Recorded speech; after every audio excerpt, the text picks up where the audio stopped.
Good morning. It's Sunday, February 18th. And today I want to talk about Alexei Navalny. Now, Alexei Navalny is dead. He died in prison. He was facing several years behind bars. His current sentence was about 2 years and 8 months. But knowing what he had been through as the main opposition to the Russian government, he would probably be serving more and more time in jail. But he died in prison after going back to Russia. He did not have to go back.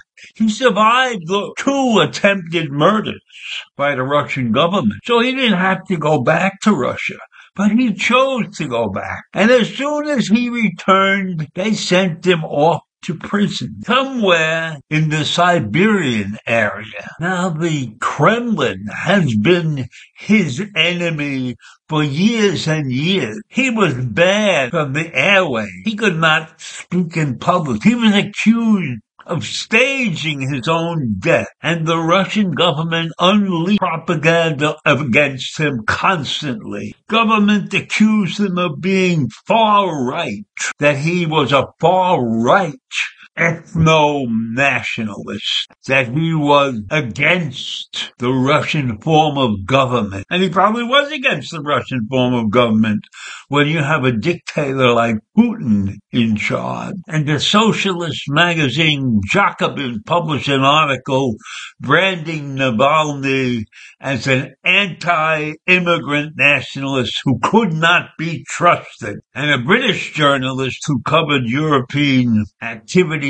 in the 1980s and 90s warned against loving Navalny. And the NYU professor Elliot Borenstein, one of America's academic, most prolific commentators on contemporary Russia, wrote that he wasn't the best. He's not Nelson Mandela. So there were many out there that did not like Navalny, that did not think that he was doing a good job being the opposition to Putin. Now, that's not impression that I got from most of the other places that I looked for information on Navalny. But I guess every great person, I will call him a great person because he gave his life for his cause, every great person has some opposition. Not everybody agrees with everything that people do. And certainly, it's amazing to me that Putin has been able to stay in power for so long in Russia. Russia's not doing very well. And we can see that with the Ukrainian war going on. We can see how desperate Putin is to rise above the image that he's now living with as a loser, that the Russian Empire has come apart under his leadership. So we can understand why Putin had it in for Navalny.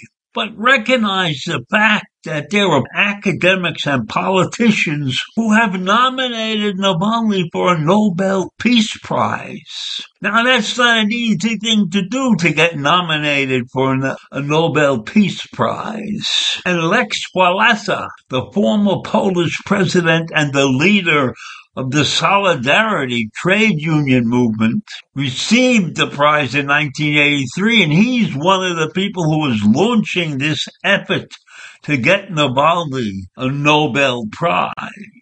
And the nomination for Nobel Prize is not something that everybody takes for granted, you know. You can't hold your nose up against somebody who gets a Nobel Prize.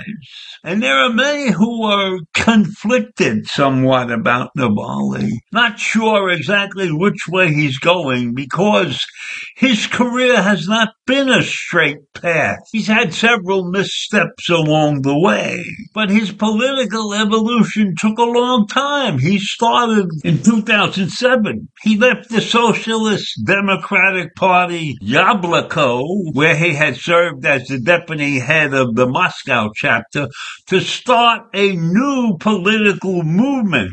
He and his co-founders called Narod, which is the Russian word for people, and they also had an acronym for the National Russian Liberation Movement. And Navalny recorded videos to introduce the new movement. And I guess it was a success in some form or other, but I am sure that the Russian leaders at that time were not happy with this movement. And I'm sure that Vladimir Putin wasn't happy with it either, especially him.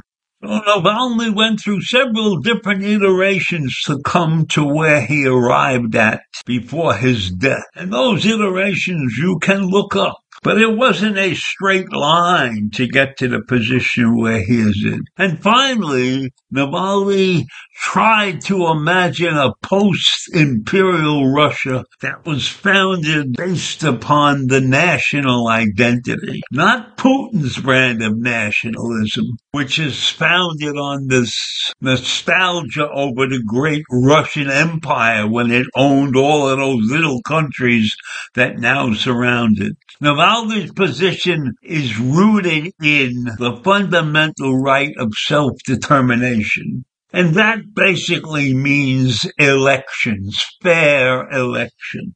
That was his position, but that is in direct opposition to where Putin sits. And so Navalny had stuck to his positions and became a national thorn in the side of Putin. So much a thorn in his side that they attempted to murder him 2 times before they finally succeeded, this time when he was off in prison in Siberia, although no word of how he died has been publicly stated. So Navalny was a threat to Putin over the last decade or so, and he's never apologized for any of the missteps that he made along the way to get to his position as a strong opponent to Putin. And he kept taking new positions, which I think irked some people. So the bottom line is that there are many out there that believe that Navalny deserves a Nobel Peace Prize, or at the very least, the full and unconflicted support of decent people. So you can see that this is a man that had a many-sided personality. And he did not have to return to Russia, but he believed that that's where he belonged. He believed that he had to be there to show his opposition. And there's no question that that cost him his life. So there's a lot more about Navalny that can be learned. A controversial figure at the least, but one who died for what he believed in. Well, I leave you with that this morning. Have a great day. Bye.